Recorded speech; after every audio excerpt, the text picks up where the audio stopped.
നമ്മൾ ഈ കാണുന്നത് ഈജിപ്തിലെ അസ്വാൻ എന്ന സ്ഥലത്തുള്ള ഒരു ഫിലൈറ്റ് ടെമ്പിളാണ്. പുരാതനമായ ഒരു ക്ഷേത്രമാണിത്. ഈജിപ്തിലെ കെയ്റോയിലുള്ള പിരമിഡുകളെ കൂടാതെ ഇതുപോലെ ഒരുപാട് പുരാതനമായ ക്ഷേത്രങ്ങളും നിർമ്മിതികളും ഉണ്ട്. ഇതൊരു പുഴയുടെ തീരത്താണ് സ്ഥിതി ചെയ്യുന്നത്. അപ്പോൾ നമ്മളിവിടെ ബോട്ടിലൂടെയാണ് പോണത്. അപ്പോൾ അവിടെ ചെല്ലുമ്പോൾ തന്നെ നമുക്ക് കാണാം ഇതെല്ലാം നശിച്ചു കിടന്നതായിരുന്നു കേട്ടോ. പിന്നെ പുരാവസ്തു വകുപ്പൊക്കെയാണ് ഇതിങ്ങനെ ഇത്രത്തോളം ആക്കിയെടുത്തത്. അപ്പോൾ ആ കല്ലുകളൊക്കെ അവിടെ പറക്കി വെച്ചിരിക്കുന്നത് നമുക്ക് കാണാൻ പറ്റും.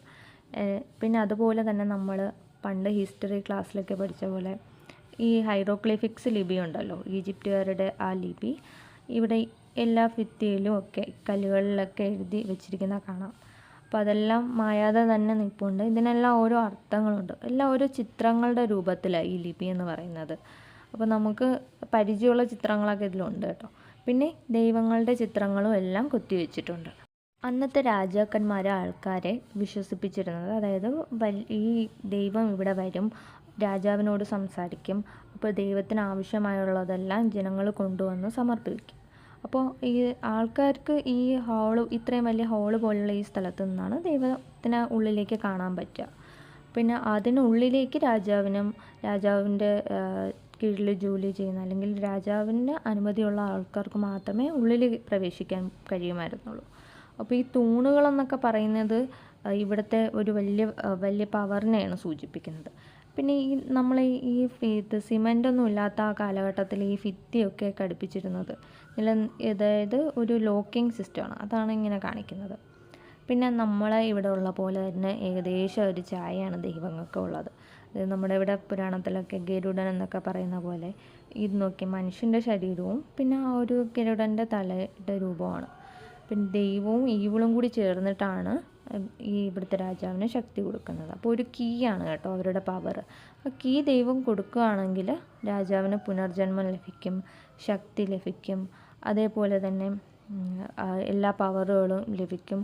അപ്പോൾ ഈവിളിനെയും അതേപോലെ ദൈവത്തെ ഒരേപോലെ ആരാധിച്ചിരുന്നതാണ് ഇവിടുത്തെ രാജാക്കന്മാർ.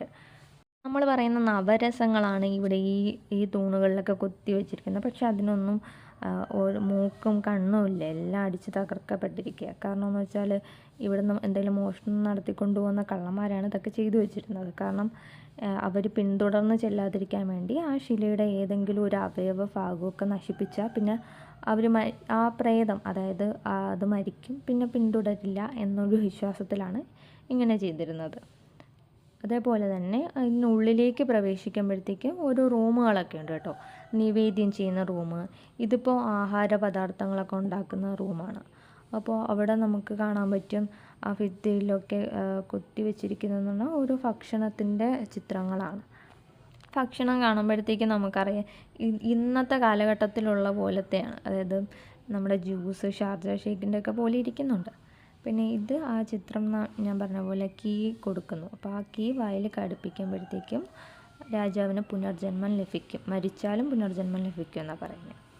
ഇത് അതിനുള്ളിലേക്ക് നമുക്ക് ഇവിടത്തൊക്കെ പോലെ തന്നെ പൂച്ചയൊക്കെ ഇങ്ങനെ പ്രസവിച്ച് കിടക്കുക കേട്ടോ.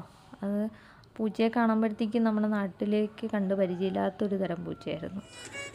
നമ്മൾ പോകുന്ന വഴിയിലൊക്കെ ഇവിടുത്തെ പോലെ തന്നെ കച്ചവടം ഒക്കെ ഉണ്ട്. അപ്പം ഇതൊക്കെ അവിടെ സ്പെഷ്യലായിട്ട് ഉള്ള കല്ല്, ഈ വെള്ളത്തിൽ നിന്ന് കിട്ടുന്ന കല്ലുകൾ, മാർബിളൊക്കെ വെച്ചുണ്ടാക്കുന്ന ഓരോ സാധനങ്ങളാണ്.